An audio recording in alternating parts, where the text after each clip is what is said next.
picked up one of the beans, not knowing my strength, and it crumbled. It was garbage, complete garbage. All I wanted was for it to be strong. It taught me that this is not truly my jam. That's my story about the Italian roast that was garbage.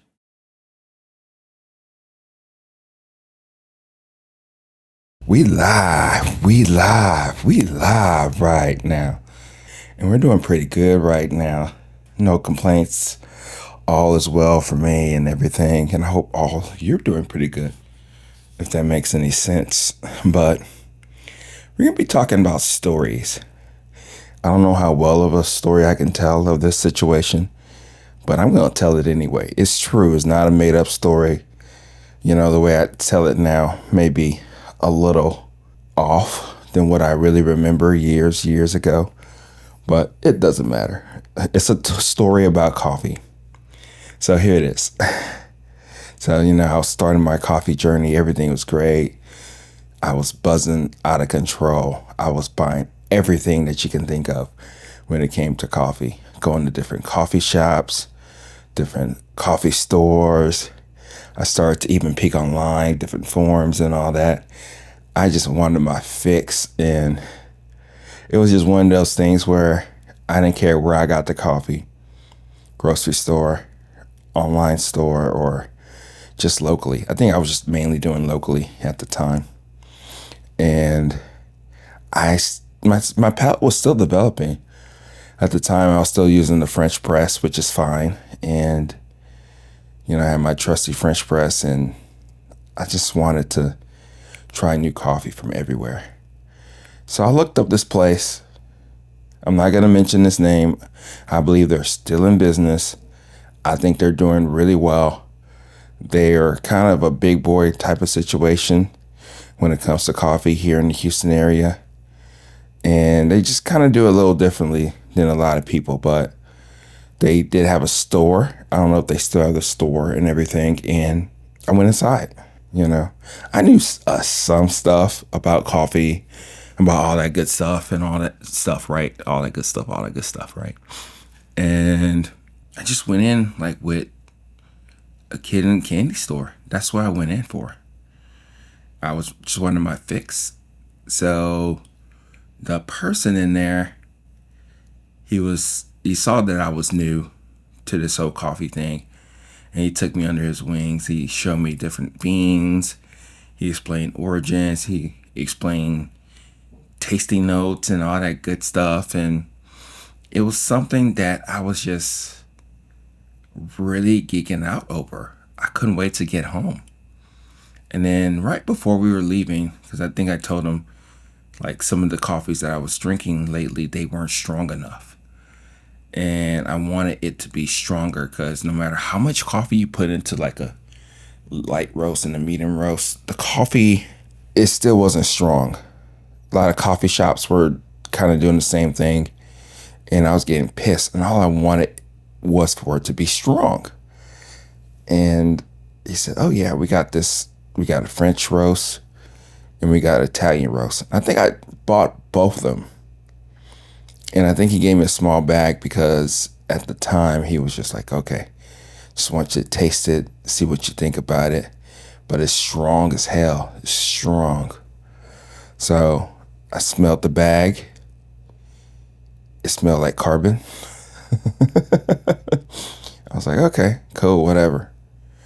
I think I had a grinder at the time and all that good stuff. So took my bag of coffee home. And, you know, of course, first thing I did was to open up that dark roast, extremely dark roast, Italian roast.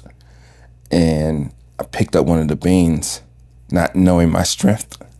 And it crumbled. I'm like, what the hell is this?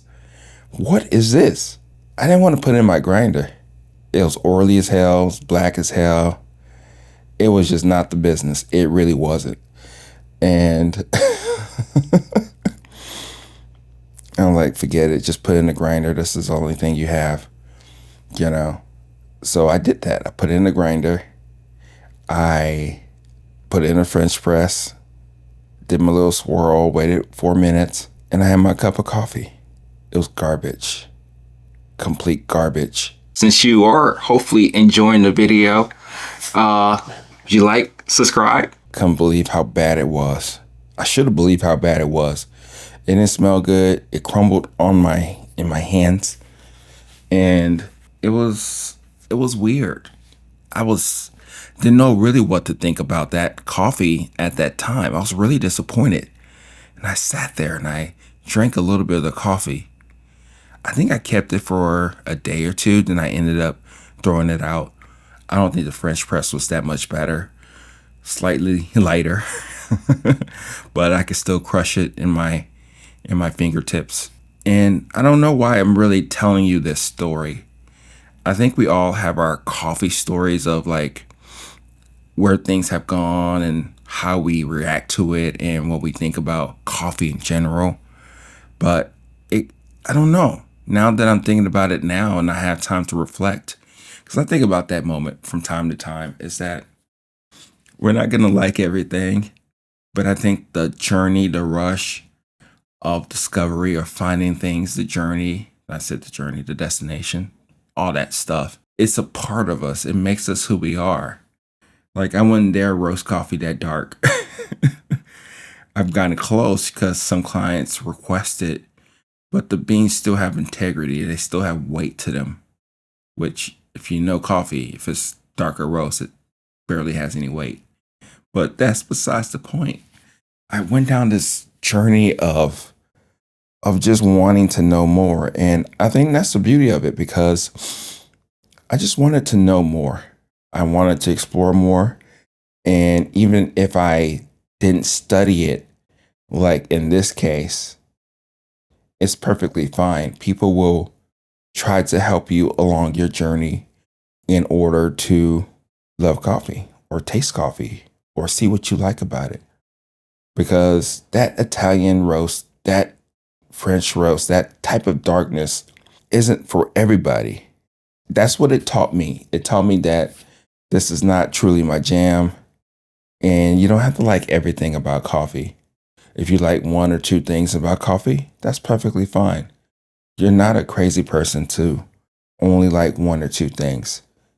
As long as you like it for whatever reason, that's all that matters. I would think so.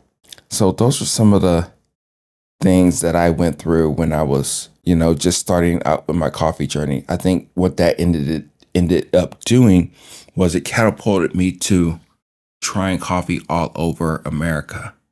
Start buying coffee from different parts of America, getting ideas and tips from people online, people on YouTube, and exploring their coffees and seeing what it's all about. Those are some of the things that I really started to understand even more so. And at times, I think that's all it's about, us trying to discover, find our journey for what it is. So now I'm a medium and dark roast person. Depending on the roast degree of the light roast, I can get down with that. I like different coffees from everywhere for various reasons. I even like the simple, easy, boring coffees like the Brazilians, the Central and South American, some of them coffees that are more mellow, but they really still talk to you. I like pour overs. French press is not my jam anymore. AeroPress is okay. I'm starting to really geek out and understand it even more so for different reasons. And just testing out different pour over machines. That's my thing. And espresso once or twice a month. That's my makeup of actually enjoying, understanding coffee, because that's what I like. So I guess what I'm saying here is that take all the information that you can from people, understand where they're coming from, understand that their journey is their journey and they like what they like for whatever reason. And you're just trying it out for yourself to see if you like it. And then eventually with time, you can start to develop your own palate. You can start to understand why you like what you like. Probably you like going to coffee shops. Probably you like going to different espresso bars and all that good stuff. It doesn't really matter. As long as you try it and understand it and love it for whatever reason. Even if you just like one thing about coffee, that's perfectly fine. So, yeah, that's my story about the Italian roast. That was garbage. I was pissed for a moment, but I'm still on this journey of finding coffee and enjoying coffee and experiencing coffee. I don't know if I said that already, but this is me, Oki at Everyday Bean, signing off. And let me know about any of your crazy, wacky stories that you may have, because we all got them. We can't get out of this without having stories, right? So I'll talk to you later. Bye.